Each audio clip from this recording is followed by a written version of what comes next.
Australia का जब पहला विकेट 4 पर गिरा, दूसरा 43 पर, तीसरा 49 पर, चौथा 49 पर, पांचवा 69 पर, छठा 87 और फिर सातवां 91 पर, तो प्रेडिक्टर जो था वो दिखाने लगा कि 94% चांसेस जो हैं वो अफगानिस्तान के हैं, 6% चांसेस जो हैं वो ऑस्ट्रेलिया के हैं।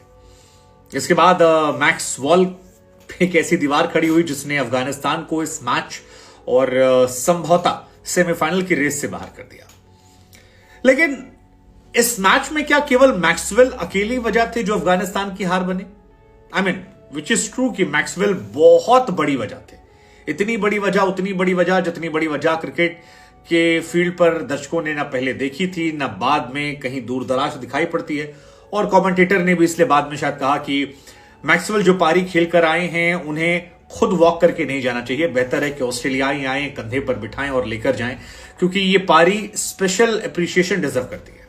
खुद कप्तान कमिंस जो रनिंग एंड पर थे, 68 बॉल में 12 रन बनाकर खेल रहे थे 17 के स्ट्राइक रेट से, उन्होंने कहा कि यार ये रिडिकुलस पारी थी। अपने करियर में ना उन्होंने ऐसा कुछ देखा था, ना सोचा था और ना कभी वो एक्सपेक्ट कर रहे थे कि इस तरह के मैच वो जीत सकते हैं जब 200 रन लगभग चाहिए हो, बिकॉज 91 फॉर 7 एंड 200 रन चाहिए थे और मैच फिनिश हो गया और 46 ओवर में खत्म। उसी 3 विकेट रहते खत्म, 10 छक्के मार दिए मैक्सवेल ने। आई मीन दैट्स, लेकिन मेरे हिसाब से 5 वजह जिस वजह से अफगानिस्तान की इस मैच में हार गई।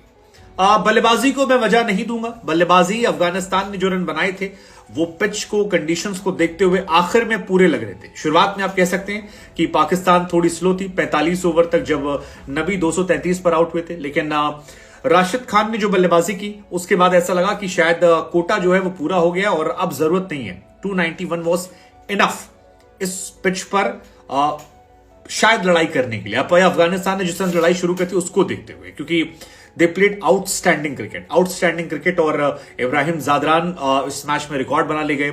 शतक मारने वाले पहले अफगानी प्लेयर, 129 ऑल आउट। उनकी पारी को लोग शायद याद ना रखें, लेकिन अपने आप में एक इनक्रेडिबल इनिंग थी जिसके जिक्र बहुत दिनों तक होना चाहिए और मतलब बहुत ही स्पेशल पारी थी। First Afghani player to play knock like this, world cup बड़ा स्टेज, वानखेड़े, और वहां पर 21 साल की उम्र में एक शतक। I mean hats off to. लेकिन 5 वजह मुझे लगती है। पहली वजह फजल हक फारूकी को ना खिलाना। अब आपके जहन में सवाल आएगा कि भाई नवीन को खिलाया था, नवीन ने तो अच्छी गेंदबाजी की, 2 विकेट निकाले। शुरुआत में दोनों झटके जो थे, चाहे वो ट्रेविस हेड को हो या वार्नर को हो दिए, तो नवीन को भी खेलना चाहिए था। लेकिन मुझे लगता है कि फजल हक फारूकी को भी खेलना चाहिए था और उसकी वजह जो मुझे लगती है वो वजह यह है कि इस पिच पर तेज गेंदबाजी को सपोर्ट था और स्पिन गेंदबाज जो थे इस पिच पर पूरी तरह से बेअसर नजर आ रहे थे और इसीलिए इस पिच पर आपको 4-4 स्पिनर खिलाने की जरूरत नहीं थी। आप स्पिनर खिलाइए, लेकिन जब आप लखनऊ खिलाते हैं, जब आप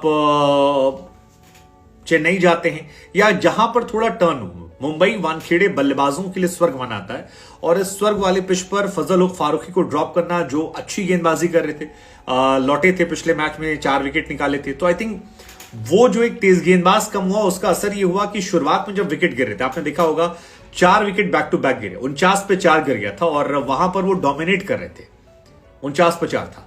अगर यहां पर फारूकी भी होते तो शायद उमर जाई और नवीन और फारूकी मिलकर गेंदबाजी करते, लेकिन हुआ क्या, 5 ओवर नवीन के हो गए थे, 4-5 ओवर उमर जाई के हो गए थे और उसके बाद कप्तान को अपने स्पिनर के पास जाना पड़ा, जिसपे राशिद तो इंपैक्टफुल रहे लेकिन नूर अहमद जिन्हें शामिल किया गया था वो इंपैक्टफुल नहीं रहे और मुजीबुर रहमान को पढ़ना शुरू कर दिया। अब आपका एक मुजीब फ्लॉप हुआ, नीचे नूर उतना असर दिखाए नहीं और दोनों गेंदबाजों के विकेट ना लेने का असर यह रहा कि मैक्सवेल ने सबसे ज्यादा पिटाई इन दोनों की मुजीबुर रहमान को पीटा 8 ओवर में 72 रन और आपके नूर अहमद को पीटा 10 ओवर में 53 रन। अगर यहां फारूकी होते तो शायद मैच थोड़ा पलट सकता था और उनकी कमी उन्हें पूरी खली।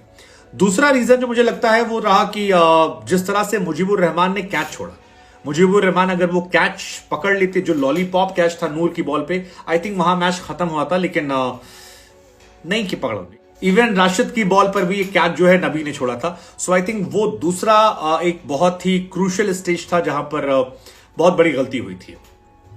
तीसरा ड्यू फैक्टर। पहले 20 ओवर तक तो आनंद लिया इन लोगों ने, लेकिन 20 ओवर के बाद पिच जो थी वो बल्लेबाजों की मुफीद हो गई और मैक्सवेल की आउटस्टैंडिंग बल्लेबाजी ने इनको चारों खाने चित कर दिया। मतलब मैक्सवेल नो डाउट ऐसे ऐसे शॉट्स खेले हैं जो आप एक्सपेक्ट नहीं कर सकते हो कि यार कोई वर्ल्ड क्रिकेट में खेल सकता हो, जो पीछे घूम के मारा या कई सारे शॉट्स है जो एक टांग पे खड़े हुए खेला। आई थिंक वो that was the third factor जो बहुत बेहतरीन था। चौथा फैक्टर, मोहम्मद नबी से गेंदबाजी कराई ही नहीं, मतलब मुजीब और नूर अहमद पिट रहे थे, आपको नबी को लाना चाहिए था। नबी हमेशा प्रेशर बनाते हैं और उस प्रेशर का असर ये होता था कि नूर राशिद को विकेट मिल जाते हैं, नबी इकोनॉमिकल रहते हैं। लेकिन आज नबी को आप तब लेकर आए जब मैक्सवेल पूरी तरह सेट हो गए थे और काफी मैच निकल चुका था और फिर आकर उनकी पिटाई उन्होंने कर दी।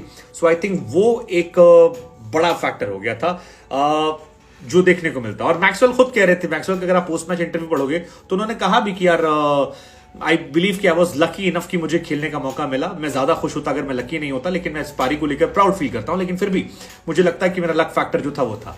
एंड एक और फैक्टर मुझे लगता है कि बाद में तेज गेंदबाजों को बहुत बाद लाया गया, मतलब नवीन को बाद में, उमर जाई को बहुत बाद में लेकर आए। वो अगर पहले शायद चीजें लगवाती हैं, बाकी किस्मत थी। लेकिन